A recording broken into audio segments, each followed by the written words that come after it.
Wenn jemand mit Durchschnittsgehalt das Vermögen von Elon Musk haben wollte, müsste er 8 Millionen Jahre arbeiten. Das ist 30 Mal länger, als die Menschheit überhaupt existiert. Und in der Zeit, die ich gebraucht habe, um dir das zu erzählen, hat Elon weitere $100.000 verdient. Aber das Verrückteste an Elon ist, er ist nicht einmal die reichste Person der Geschichte. Tatsächlich ist er nicht mal annähernd dran. Wenn du in die Vergangenheit schaust, gibt es Menschen, die Elon wie einen Bettler aussehen lassen. Auch lass uns die reichste Person finden, die jemals gelebt hat. Wir starten in den späten 80er Jahren mit einem kolumbianischen Milliardär, der die Energiesupplementindustrie revolutionierte: Pablo Escobar. Er scheffelte 420 Millionen Dollar pro Woche. Aber sein Nettovermögen erreichte nach Inflation nur 80 Milliarden. Also auf dem Papier schlägt er nicht mal Elon. Aber im Gegensatz zu allen anderen in diesem Video war Pablos Reichtum nicht in Aktien oder Politik gebunden. Er hatte einfach buchstäblich Bargeld. Er gab $1.000 pro Woche nur für Gummibänder aus, um das Geld zusammenzuhalten. Schäden kosteten ihn 2 Milliarden pro Jahr. Pablo war auch nicht die reichste Person insgesamt, aber wenn wir über echtes Bargeld sprechen, war er es wahrscheinlich. Aber lass uns in der Zeit zurückgehen, um eine völlig andere Art von Reichtum zu sehen. Das Jahr ist 1945. Der Zweite Weltkrieg ist gerade zu Ende gegangen und in Amerika kehren Millionen Soldaten nach Hause zurück. Sie kommen zurück in eine Arbeiterklasse-Ökonomie, in der Familien von einem einzigen Einkommen leben können. Der amerikanische Traum lebt. Wie geht es allen anderen? In diesen Ruinen finden wir einen der reichsten Männer, die je gelebt haben. Josef Stalin, der kommunistische Herrscher der Sowjetunion, interessierte sich nicht für Geld. Er hatte praktisch keine persönlichen Besitztümer außer seinen Pfeifen, Büchern und seiner schlichten Militäruniform. Er lebte zwar besser als seine Bürger, er hatte zum Beispiel Zugang zu Essen, aber er badete nicht in Luxus. Seine Gehaltsabrechnungen zeigen, dass er das heutige Äquivalent von $30.000 im Monat verdiente. Aber laut seinem Sohn ließ er die Schecks einfach auf seinem Schreibtisch stapeln. Er hatte wahrscheinlich nicht mal ein Sparkonto. Der Grund, warum Stalin als einer der reichsten Männer der Geschichte gilt, obwohl er technisch gesehen kein Geld hatte, ist simpel. Er brauchte kein Geld. Er besaß bereits den gesamten Staat. Alles, was seine Macht in Frage stellte, selbst ein privater Witz, brachte dich ins Gulag oder zur Hinrichtung. Stalin hatte so viel Kontrolle, dass nach seinem tödlichen Schlaganfall 12 Stunden lang niemand einen Arzt rief, weil alle zu große Angst hatten, Stalin könnte aufwachen und sie bestrafen, weil sie ohne offizielle Befehle handelten. Obwohl er also auf dem Papier pleite war, hatte Stalin komplette Kontrolle über eine Wirtschaft, die heute 10 Billionen Dollar wert wäre. Siehst du, um die reichste Person der Geschichte zu finden, müssen wir größer denken als nur Geld. Jede Person in diesem Video repräsentiert eine andere Zeitperiode und eine andere Form von Reichtum. Ob politische Macht, Bargeld oder Unternehmensanteile. Und am Ende wird nur einer als reichste Person der Geschichte bestimmt.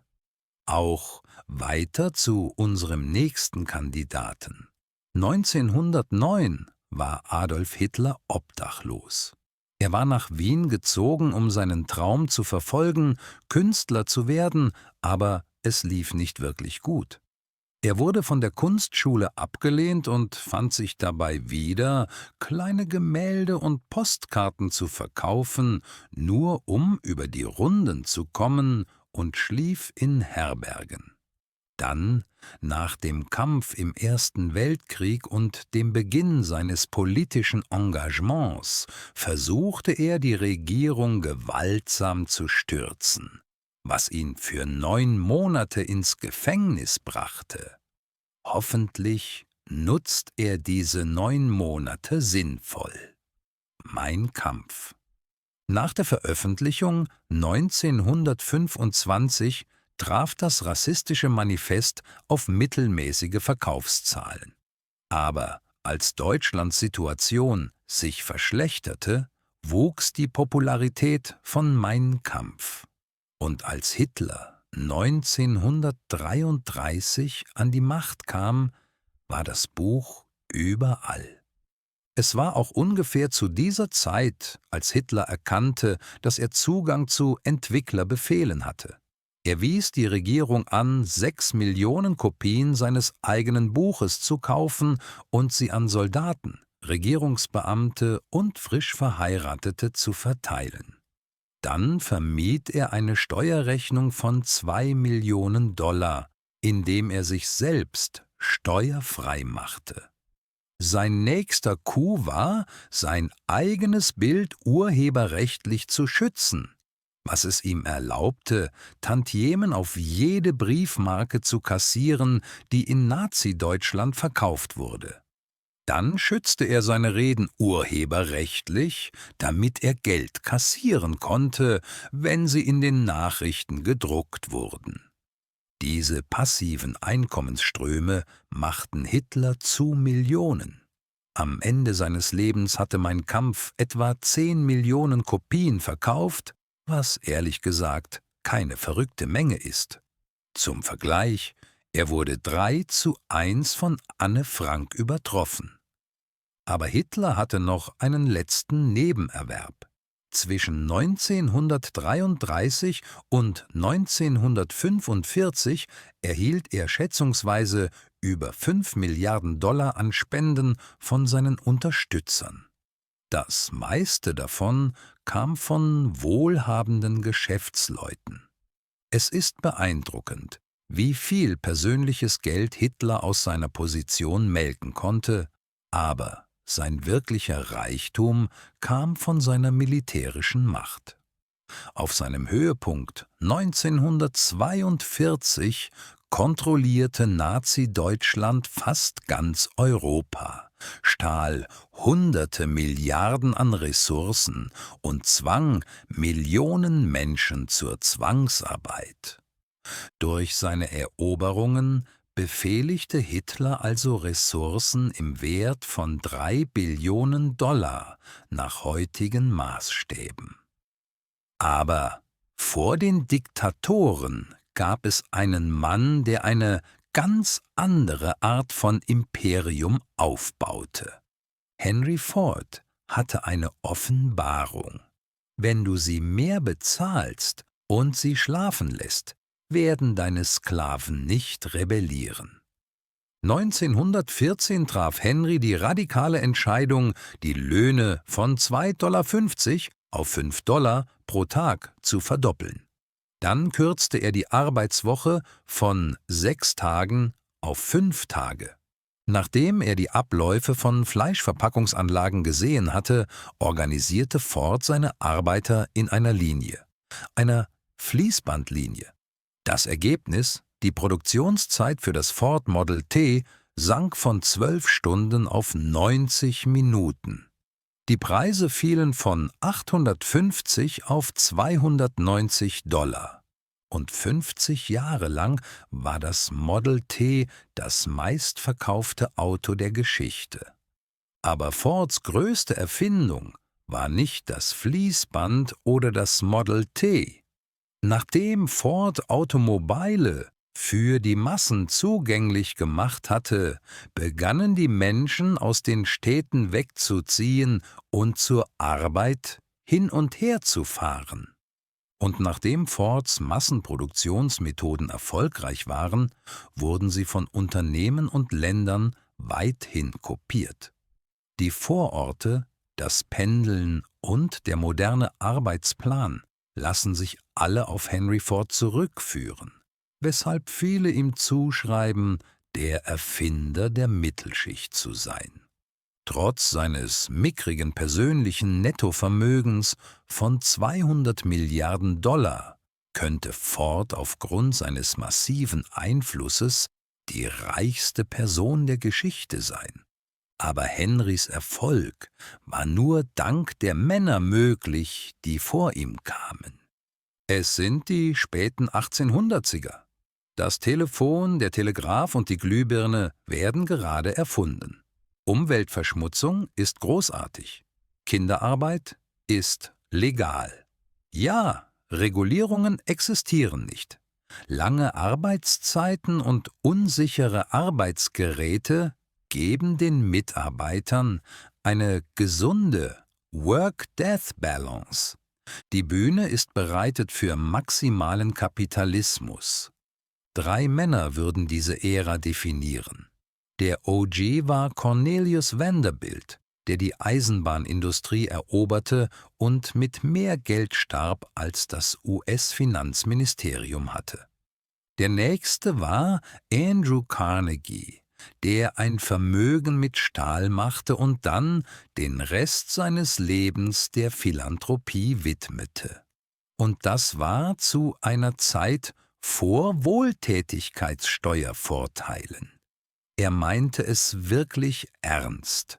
Aber der reichste der 3 war John D. Rockefeller. 1870 gründete John Standard Oil. Er stampfte seine Konkurrenten schnell durch Innovation und Betrügerei nieder. Und in den 1800ern kontrollierte er 90% der amerikanischen Ölraffination.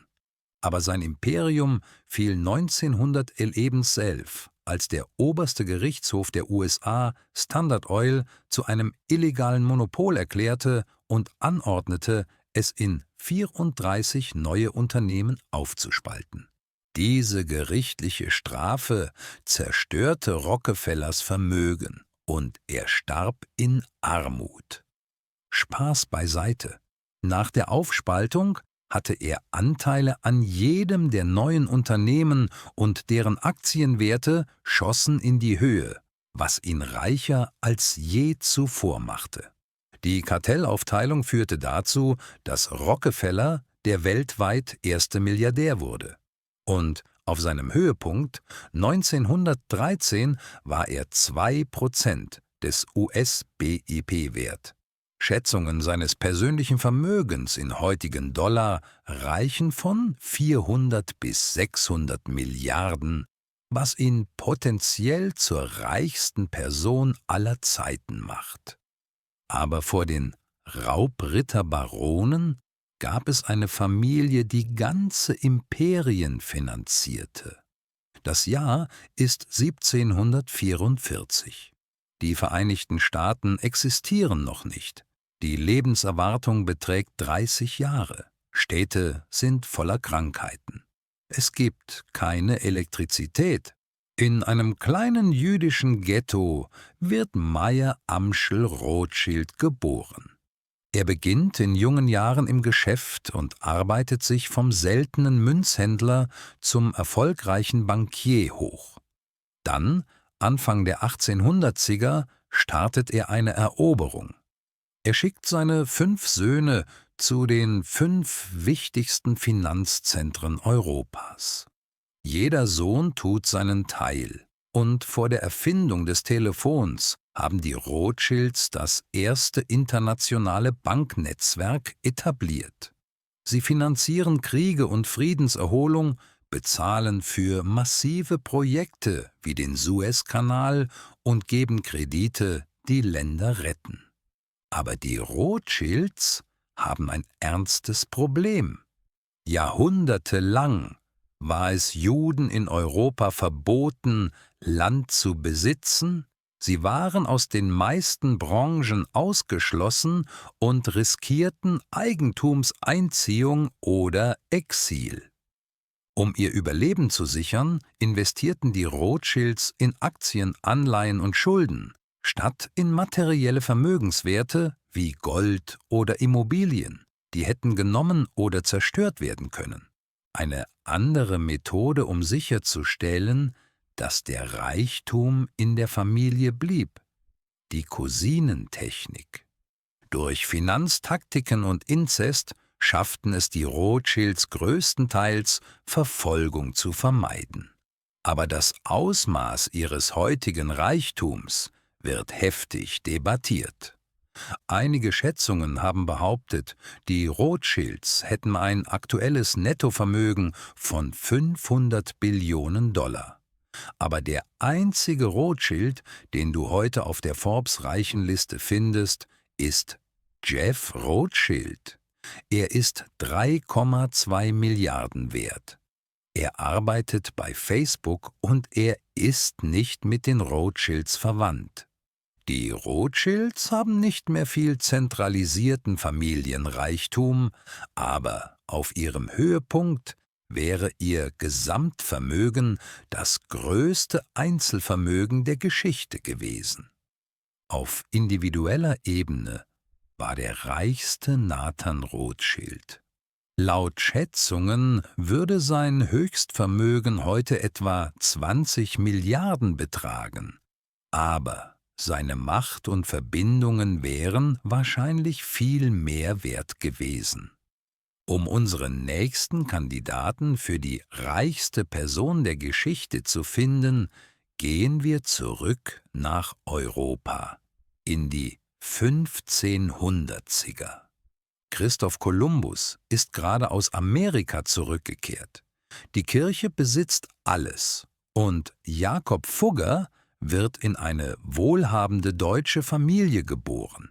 Nach der Übernahme des Familienunternehmens beginnt Jakob, es vom Händlergeschäft zum Bankwesen zu erweitern. Und bald vergibt er massive Kredite, um alles von Kunstprojekten bis zu Kriegen und Wahlen zu finanzieren. 1519 gab er das moderne Äquivalent von Hunderten Millionen Dollar aus, um Kaiser Karl V. gewählt zu bekommen. Aber als Karl langsam war, seine Schulden zurückzuzahlen, schickte Jakob ihm einen wütenden Brief, der ihn an seinen Platz erinnerte. Es ist bekannt und klar wie der Tag, dass Eure Kaiserliche Majestät die römische Krone ohne meine Hilfe nicht hätte beanspruchen können. Die Geschichte wiederholt sich. Kirchenbeamte gerieten bei Fugger so sehr in Schulden, dass sie anfingen, Himmelspässe namens Ablässe zu verkaufen. Das führte zu einem Protest, der zu einer religiösen Revolution führte. Fugger hatte mehr Einfluss als Könige, aber er war auch ein netter Kerl. Er baute die erste Sozialsiedlung. Und bis heute leben 150 Menschen in diesen Wohnungen zu den Kosten von $1 pro Jahr sowie 3 tägliche Gebete für die Familie Fugger. Auf seinem Höhepunkt besaß Jakob 2% des europäischen BIP, was heute etwa 400 Milliarden wären. Aber die reichste Person der Geschichte könnte noch weiter zurück in der Zeit gewesen sein. 1324 ging ein Mann auf eine Pilgerreise durch Afrika. Sein Name war Mansa Musa und er war der König des Mali-Reiches. Mali hatte viel Salz und viel Gold. Viel Gold. So viel Gold, dass Musa auf seiner Pilgerreise sich selbst, sein 60.000-köpfiges Gefolge und seine Hunderte von Tieren mit tausenden Pfund Gold bedeckte. Und dann verteilte er so viel von diesem Gold, dass er lokale Wirtschaften destabilisierte. Also lieh er das Gold zurück, was das Problem löste, bis er alle Schulden auf einmal zurückzahlte und alles wieder zusammenbrach. Nach Musas milliardenschwerer Roadtrip begann er, auf Karten in Gold geschmückt aufzutauchen und zementierte seinen Ruf in der Geschichte als ist der ursprüngliche Angeber. Aber sein Nettovermögen zu schätzen ist fast unmöglich, da alle Berichte über Musas Reise aus zweiter Hand stammen. Es wird angenommen, dass Musa etwa die Hälfte des weltweiten Goldvorrats kontrollierte, und die häufigste Zahl, die ich für sein Gesamtvermögen fand, war 400 Milliarden. Aber viele Zahlen gingen viel höher. Basierend auf der Menge an wertvollen Ressourcen unter seiner Kontrolle könnte Mansa Musa die reichste Person der Geschichte sein. Aber geh 100 Jahre zurück, und da war ein Mann mit einer sehr anderen Art von Reichtum. In den frühen 12. Jahrhunderten kontrollierte Dschingis Khan mehr Land als jeder Mann in der Geschichte. Sein mongolisches Reich bedeckte fast 20% der Landfläche der Erde, was sein geschätztes heutiges Nettovermögen auf 130 Billionen bringt. Aber das ist leicht irreführend. Dschingis hatte nie wirklich viel eigenen Reichtum, und das war tatsächlich entscheidend für seinen Einfluss. Anstatt für sich selbst zu nehmen, wurde Kriegsbeute an Soldaten und Kommandeure umverteilt, um Loyalität zu fördern. Dschingis trug die gleiche Kleidung und aß das gleiche Essen wie seine Crew. Er schlief in Zelten und bat darum, ohne Markierungen oder Zeichen begraben zu werden. Dschingis Khan hatte wirklich kein Verlangen nach persönlichem Reichtum oder Besitztümern, aber basierend auf seiner Kontrolle über Land könnte er der reichste Typ gewesen sein, der je gelebt hat. Aber lass uns noch weiter zurück in der Zeit gehen, zum Jahr 1 nach Christus. Die Menschen, die jetzt leben, haben keine Ahnung, dass sie durch einen Wendepunkt in der Geschichte leben. Sie wissen tatsächlich nicht mal, welches Jahr es ist. Die Römer denken, es ist das Jahr 754. Juden denken, es ist 3766. Die Chinesen denken, es ist Jahr 9, und für die Griechen ist es 944. Jedes Land macht irgendwie sein eigenes Ding. Amerika baut frühe Städte dank der Mayas. Indien handelt über den Ozean und die Seidenstraße. China hat gerade Papier erfunden. Und in Rom lebt Augustus Caesar im Luxus. Ein paar Jahre zuvor besiegte er Marcus Antonius und Kleopatra in der Schlacht und schnappte sich Ägypten als sein persönliches Eigentum. Er kontrolliert nun etwa 20% der römischen Wirtschaftsleistung, und das schließt die Steuerströme, die Schatzkammer, die Gold- und Silberminen und Einnahmen aus eroberten Ländern ein. Er hat auch eine Geldmethode, bei der er reiche Leute aus seinem eigenen Reich tötet, nur um ihr Zeug zu nehmen. Nachdem Caesar im Jahr 14 stirbt, wird er offiziell zu einem Gott erklärt. Ein Gott mit einem geschätzten modernen Nettovermögen von 5 Billionen Dollar. Aber lass uns weitere 900 Jahre zurückgehen. Die Zivilisation ist in ihren frühen Stadien. Die meisten Menschen leben kurze, schwierige Leben. Geld in Form von Münzen existiert noch nicht. König Salomo herrscht über das Königreich Israel und sammelt tonnenweise Gold. Seine jährlichen Steuereinnahmen betragen 666 Talente Gold. Er badet in seinem Reichtum mit seinen 700 Frauen. Und in heutigem Geld ist er über 2 Billionen Dollar wert. Aber das ist alles laut Berichten in der Bibel, die hunderte Jahre geschrieben wurden, nachdem er gelebt hätte. Wenn wir so weit zurück in der Zeit sind, werden die Details verschwommen. Schriftliche Berichte sind spärlich und unglaublich voreingenommen. Den reichsten Mann aus der Antike werden wir nie wirklich kennen. Auch wer ist die reichste Person der Geschichte? Wenn man sich diese Grafik ansieht, scheint es, als gäbe es viele Leute, die Elon pleite aussehen lassen. Aber diese Zahlen erzählen nicht die ganze Geschichte. Hör mir zu. 1913 war John D. Rockefeller 2% des US-BIP wert. Heute ist Elon Musk 1,4% des US-BIP wert. Rockefeller hatte also einen größeren Anteil an der Wirtschaft, was sein inflationsbereinigtes Nettovermögen höher macht als Elons. Aber hier ist der Haken. Die US-Wirtschaft ist heute 22 Mal größer als 1913. Rockefeller hatte ein größeres Stück eines viel kleineren Kuchens. Geschätzte Zahlen erzählen nicht die Geschichte davon, wie die gesamte Welt im Laufe der Zeit immer wohlhabender geworden ist. Elon ist jetzt der größte Fisch im größten Teich, der je existiert hat. Darüber hinaus ist sein Reichtum ein persönliches Vermögen. Es ist gut dokumentiert und überprüfbar.